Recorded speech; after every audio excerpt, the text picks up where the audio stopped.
Truthout staff writer Dahr Jamail is my guest, and he's here to talk about war game exercises planned for parts of Washington State. His popular piece on Truthout is entitled Navy Plans Electromagnetic War Games over National Park and Forest in Washington State.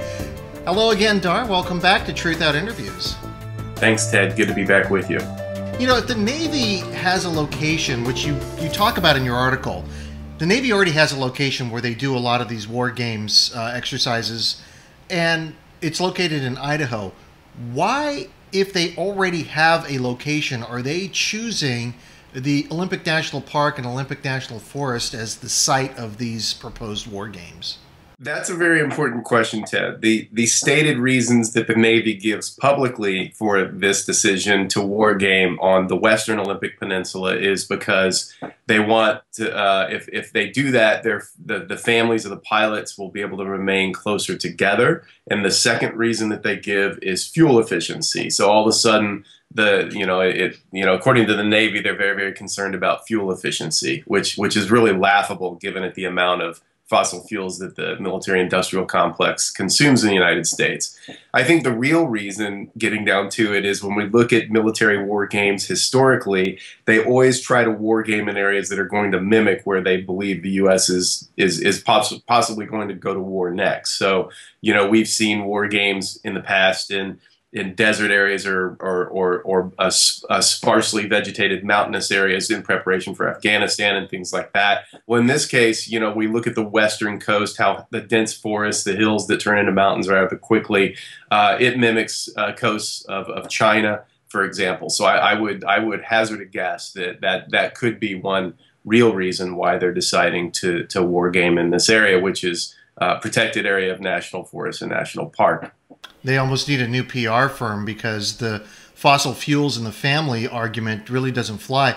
Obviously, if you're a military family, you go where the military tells you. They don't take into account, you know, we'd like to keep the spouses and the families together. I've never really seen that before, so that's a new one. Yeah, it would be a first. Would be a first. Now, these war games are about electromagnetic jamming equipment for radar jamming. Now, they're going to be testing this at least the plan is to test it in Washington. This is different than what they've done before because the amount of electromagnetic radiation is actually going to be higher than what they've used in the past.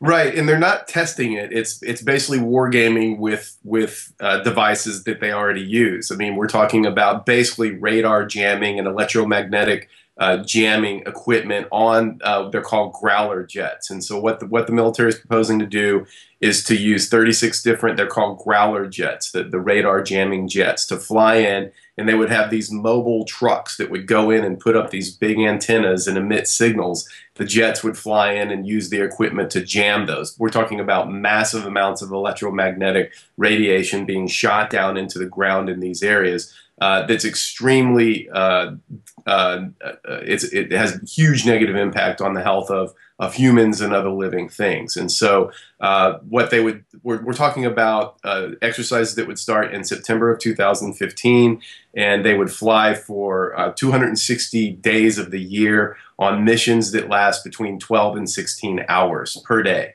So we're talking about a massive amount of air pollution, noise, as well as electromagnetic radiation impacts. And to talk a little bit about those impacts, the Navy claims that there would be no significant impact of these missions, either from the noise or from, you know, the trucks emitting what they are on the ground, or the massive amounts of electromagnetic radiation pulses coming from these jets.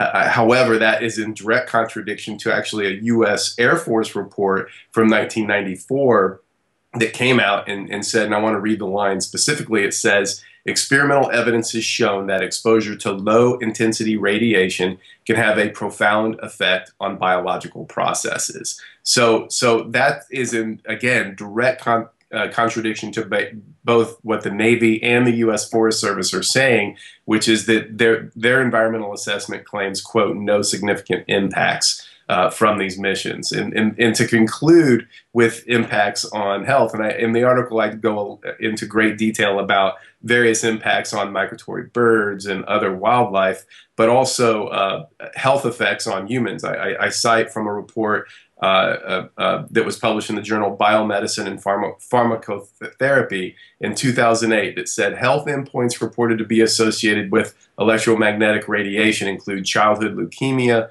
brain tumors, genotoxic effects, neurological effects, and neurodegenerative diseases, immune system deregulation, allergic and inflammatory responses, breast cancer, miscarriage, and some cardiovascular effects. You cite the 1994 Navy study, and it does show that there are harmful effects to EM radiation.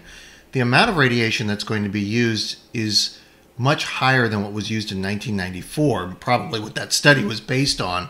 So the other thing, okay, so you have definitely a health effect there, but you also have this other problem, and that is that the Navy didn't really seek any public comment about this proposed war games. They put something in I think you said the town of Forks up in Washington had some kind of notification, but it didn't go public. So the public really doesn't know about it until very recently. And the reaction has been anything but, oh yes, well, it's been anything but welcoming. It's been very angry, actually. Oh yeah, the die has been cast, we can say.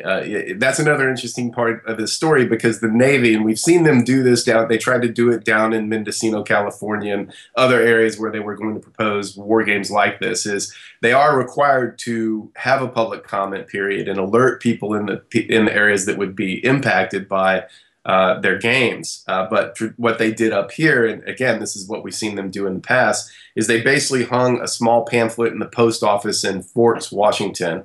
And if you haven't ever heard of that town, there's good reason for it. It's extremely small, and it's out on an extremely remote part of the western coast of Washington State.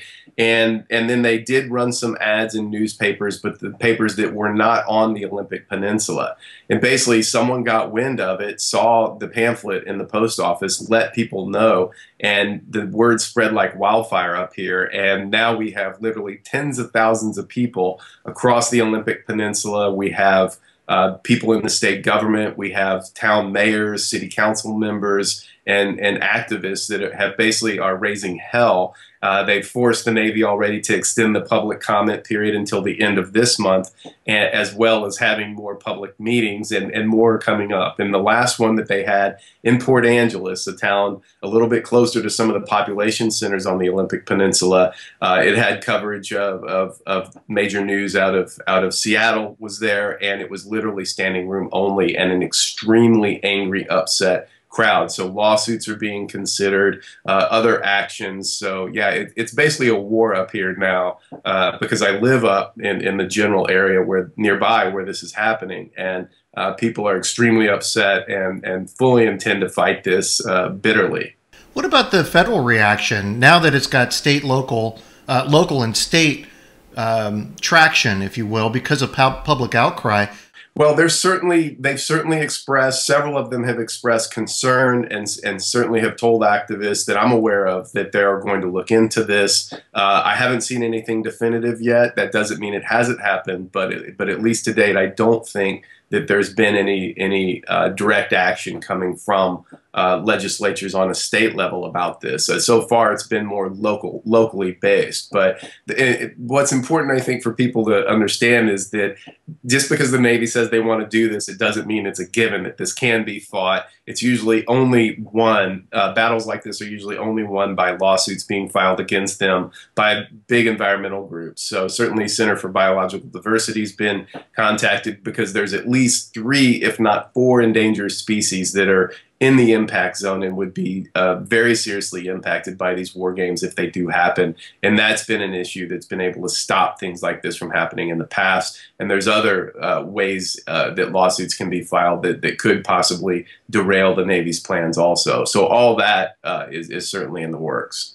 A question about the length of these training exercises, or as I call them, war games. This is almost a year that they're going to be flying these exercises. You said it was going to be 16 hours a day, almost a year long. Is this unprecedented? Has the Navy done anything quite this extensive as far as what you've been looking at in your research? Because it seems like the long-term effects of that kind of EM radiation are also being looked at I mean, I'm just supposing here. I don't have any certainly documentary evidence, but if the Navy hasn't done exercises that long, they may also be wanting to know what are the long-term impacts of this kind of radiation on the landscape.